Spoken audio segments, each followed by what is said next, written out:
George Washington never smiled in portraits, and there was a reason. By the time he rose to fame, hero, general, president, every single tooth in his mouth was gone. He lived with false teeth, with constant pain, with a secret he never let the world see. Yet behind that broken smile, he built a nation. He endured bullets. He survived betrayal. He fought through winters that would have broken other men. So how did someone so fragile become the father of America? That's the story you were never taught in school. The night George Washington entered the world, a violent storm swept over Westmoreland County. Lightning struck his family's home, killing a visiting woman instantly. His mother froze in terror, whispering that her unborn child carried a curse. When George was born healthy, her fear eased, but the curse hadn't vanished. It simply waited.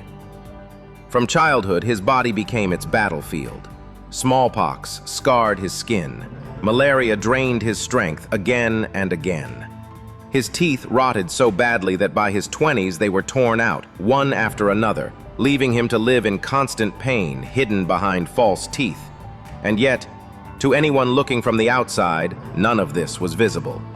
They saw a polished young gentleman. He wore fine clothes. He danced at grand parties. He fenced with elegance. On horseback, he was said to be unmatched across the colonies. Outwardly elite, inwardly broken. That was the paradox of George Washington. But fate never asks if a man is ready.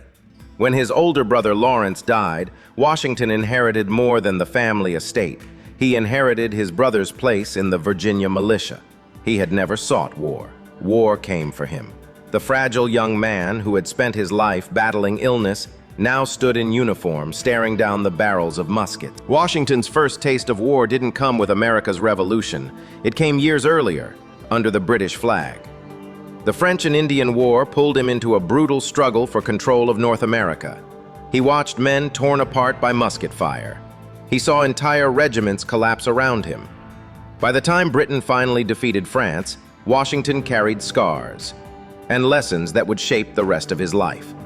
But Britain's victory came at a staggering cost. Endless wars had bankrupted the empire, and the colonies were handed the bill. Taxes fell on everything: paper, glass, even the tea poured each morning. Washington watched his neighbors grow restless. Protesters filled the streets. Anger hardened into defiance. Then came Boston, a quiet harbor, men disguised as natives, chests of tea hurled into the sea. Britain answered with soldiers, with arrests, with chains. Suddenly it was no longer about taxes. It was about freedom. The colonies needed unity. They needed a commander. And when they searched for one, only Washington had true experience. He didn't crave the role, but in 1775, pale and uneasy, he stood before the Continental Congress and accepted command of a revolution. When Congress placed the revolution in Washington's hands, he didn't beam with pride. His face drained of color. For a moment, he even stepped outside just to compose himself. The weight of command had fallen on a man who wasn't sure he was ready. That doubt only deepened on the battlefield. In his first 12 engagements, Washington won only 3. Each defeat chipped away at the Army's spirit and at his own reputation. The men he led were barely an army at all. Farmers' sons of 15, carrying muskets heavier than their arms. Others wrapping rags around bleeding feet, trudging across frozen ground with no shoes. Food ran short, sickness spread. Every week, his numbers shrank. Washington sent desperate letters to Congress, pleading for supplies, for anything that might keep the cause alive. The reply was brutal in its simplicity: stop crying. By then, whispers had begun. Perhaps Washington wasn't the leader they needed. Perhaps the revolution itself was collapsing. And at the center of it all stood a commander running out of time. In the winter of 1777, Washington marched 10,000 men into Valley Forge, Pennsylvania. He hoped to give them rest. Instead, it became a nightmare. The supply lines had collapsed. No food, no blankets, no medicine. Soldiers stood guard barefoot, their feet wrapped in rags, leaving trails of blood in the snow.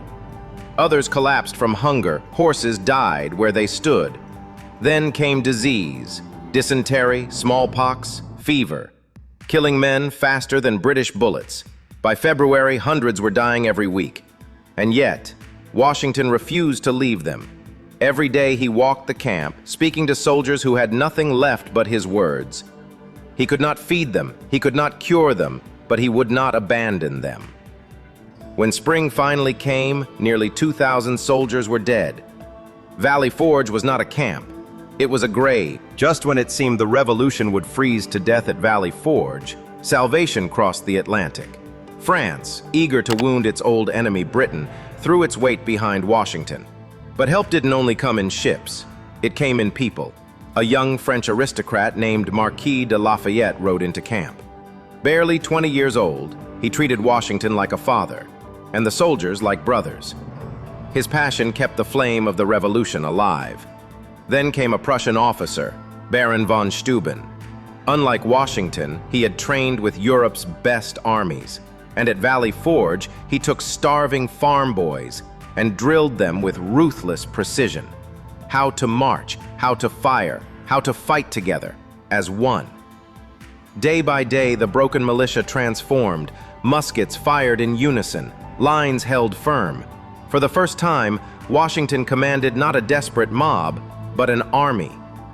The men who staggered into Valley Forge were half dead. The men who marched out would change the war. By 1781, the war dragged on, but Washington saw a chance, one final strike. British commander Lord Cornwallis had dug in at a small Virginia town called Yorktown.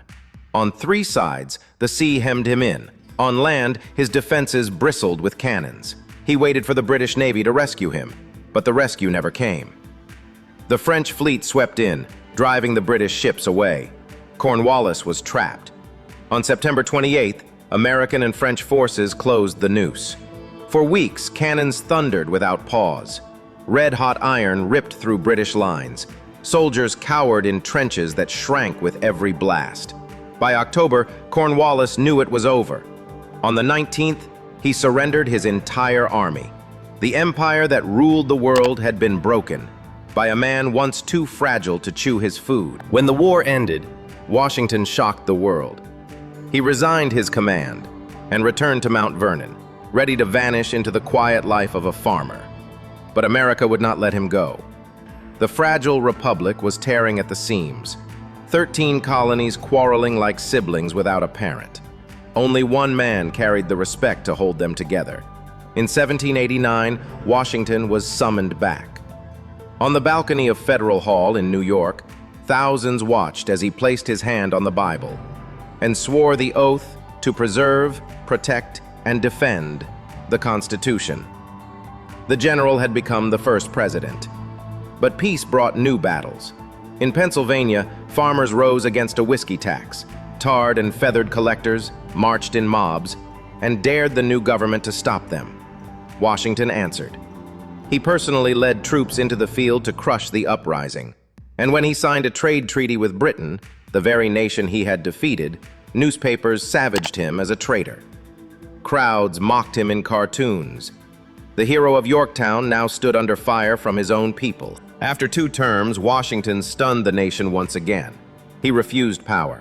No third term, no crown, no dictatorship. 2 is enough, he said.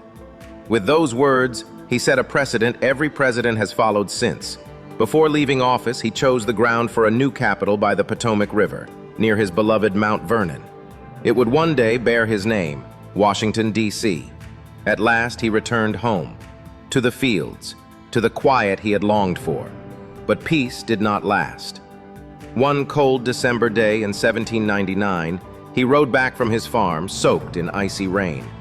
He never bothered to change his clothes. Within 2 days, his throat swelled with infection, choking the life from him. Lying in bed, he turned to Martha and whispered, "I think I am going."